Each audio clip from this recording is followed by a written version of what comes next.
votre demande commence aujourd'hui. Hein, vous devez mettre ça dans votre tête qu'avec vos pensées négatives, vous créez votre futur aussi négatif que vous avez dans votre tête. Si aujourd'hui, vous allez changer vos pensées, ils vont être positifs, votre demande, elle sera aussi positive. Votre demande est créée aujourd'hui par vos pensées d'aujourd'hui. Tenez ça dans votre tête. Contrôlez à quoi vous pensez.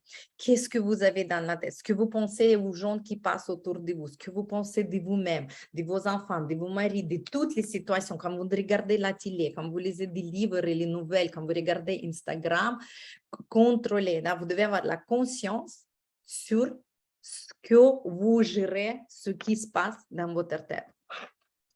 On va faire un jeu d'échauffement. Il y aura maintenant 3 exercices l'un après l'autre. Je vais vous demander, vous allez lui écrire juste dans votre cahier. C'est pas, on va faire le blitz, ça va être speed. C'est important de le faire vite parce que c'est là où vous ne devez pas réfléchir. Vous devez écrire la première pensée qui vient dans votre tête. OK? Prête? Qui a fait l'université? Vous écrivez oui, je fais, non, je n'ai pas fait. Et juste à côté de cette réponse que vous avez fait ou vous n'avez pas fait l'université, pourquoi vous l'avez fait, cette université, et pourquoi vous n'avez pas fait l'université.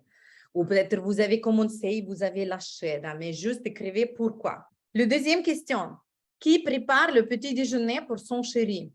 Et maintenant, vous écrivez pourquoi vous le préparez ou pourquoi vous ne le préparez pas.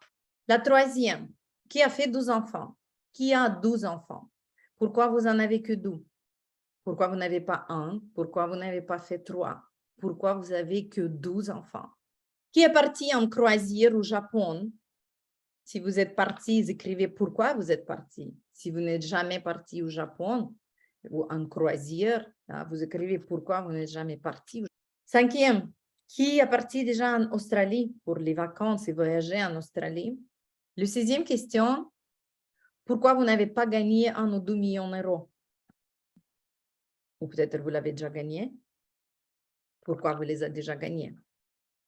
Juste écrivez pourquoi je n'ai pas gagné ou pourquoi j'ai gagné.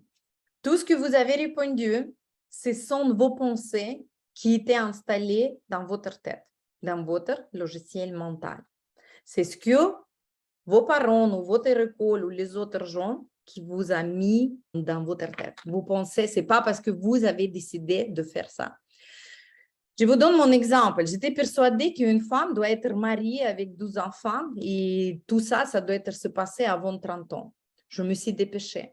En Russie, quand ma copine avait 26 ans, elle était partie à l'accouchement, à l'hôpital pour s'accoucher. La sage-femme, elle a dit, mais putain, t'es vieille, 26 ans. Tu as dû déjà faire pour la première enfant, c'est extrêmement vieille.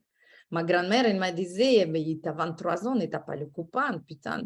La vieille belle et personne qui le veut. J'avais dans ma tête vraiment une idée qui était 12 enfants parce que la famille avec un enfant, c'est les familles qui ne sont pas normales. Les femmes sans enfants, je pensais, c'est vraiment une poubelle de vie. Ils sont dehors de la vie, dehors de route. Ça ne peut pas fonctionner.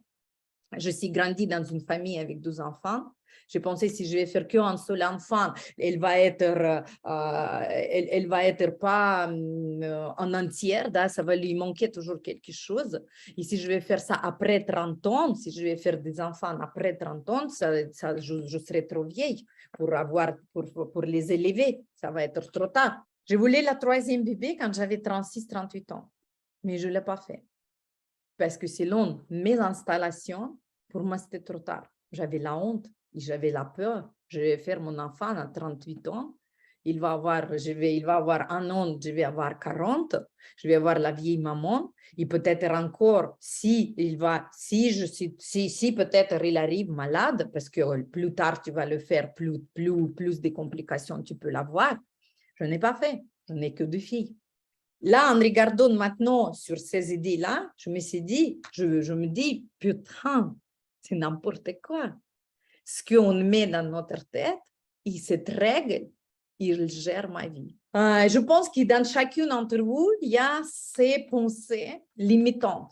Une femme avec les enfants, divorcée avec les enfants, elle ne peut pas trouver le mec, personne ne le veut. Et si je vais avoir du surpoids, je ne serai pas sexy, les hommes, ils ne vont pas avoir envie d'avoir une relation amoureuse avec moi. Quand vous avez cette idée dans la tête, souvenez toujours mes Maldives.